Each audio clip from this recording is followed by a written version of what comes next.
What up, world? It's your boy Louse, and we're here to talk about a little bit of something is better than a whole lot of nothing.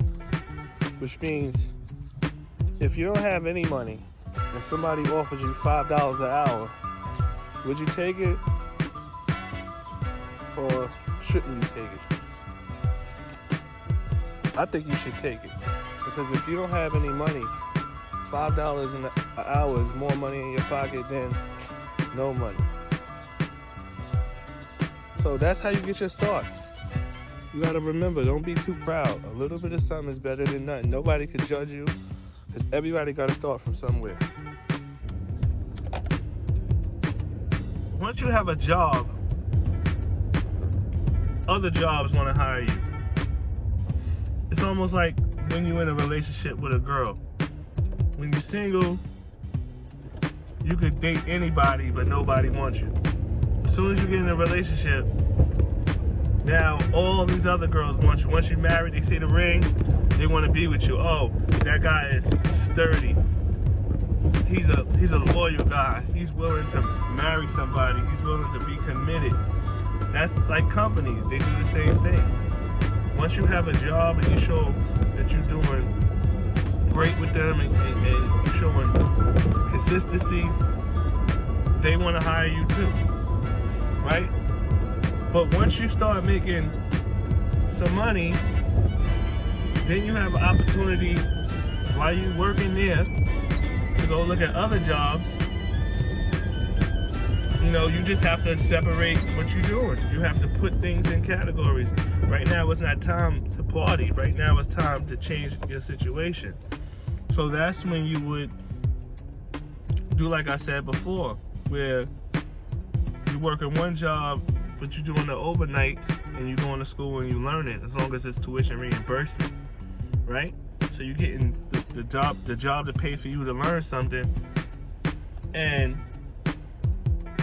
when you graduate or when you get what you get, they're gonna pay for you to give you more money from what you learned, but they paid for it in the first place. So a little bit of something is better than a whole lot of nothing.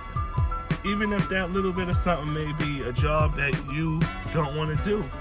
But that's probably the best job to do, because the job nobody wants is the job that's available. One of the best jobs you can get is a housekeeping job. And some people may feel like a housekeeping job is beneath them, below their standards, or they're too good for that. But a housekeeping job is one of the best jobs. Now, if you look at housekeeping just as because you gotta clean bathrooms, clean toilets, and pick up garbage, then you're not looking at it correctly.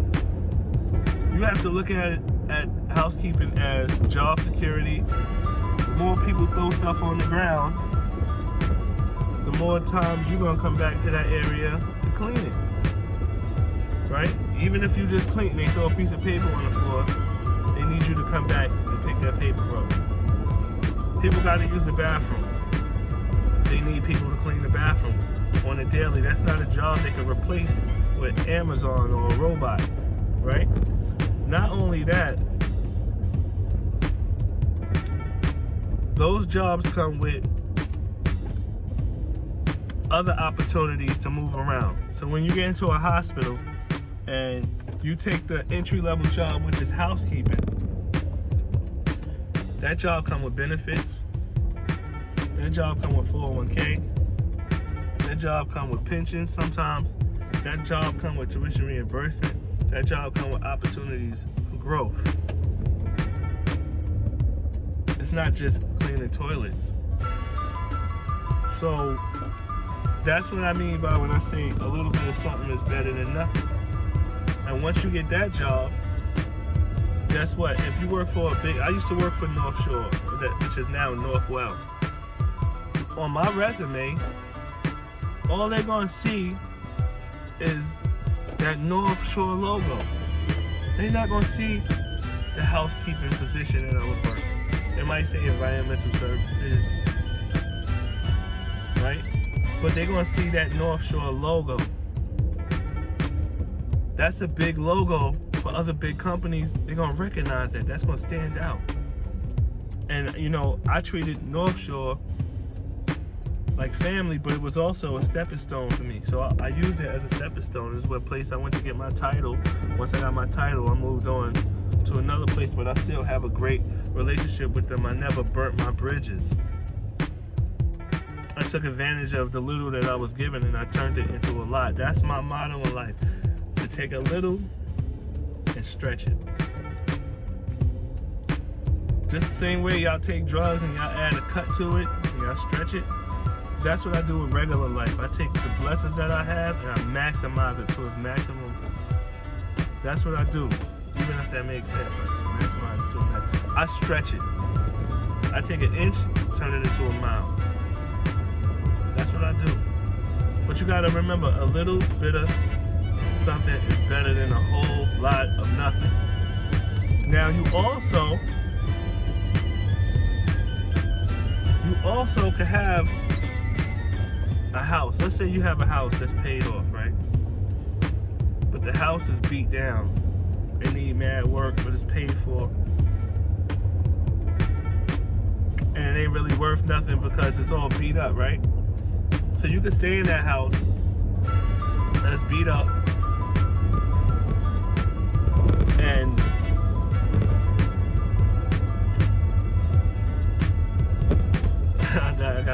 I'm thinking as I'm talking, right? Because I'm trying to give it to you right.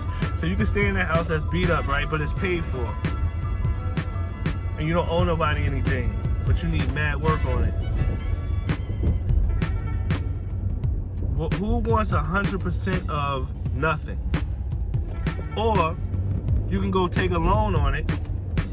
Now you owe somebody. You have a little bit of something that you owe somebody, but now the house is fixed up and it's worth something, right? So you can look at it like that too. Even if you have something, but it's paid off, but it's old and it's beat up, you don't want to owe nobody, so you can have 100% of nothing. Or you can have a little bit of something that is better than a whole lot of nothing. So that's another way to look at something when you actually do have something, right? And you can apply a little bit of something that's better than a whole lot of nothing, right? Because you can not compromise with nobody and be 100% of you, but if you want people to deal with you, you gotta compromise. You gotta be able to compromise. You gotta lower. Sometimes I ain't gonna say lower your standards, but you might have to prioritize and create steps, right? So if you got steps 1 through 10, and 1 could be housekeeping, 10 could be CEO, you might be at step 2, which could be a dietary worker, right? Or whatever.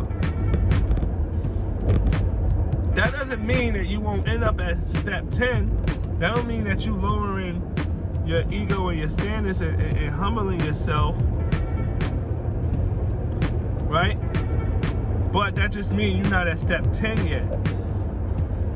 So don't complain if you at step 2, because that's not your end result. Unless you decide you're gonna stop right there,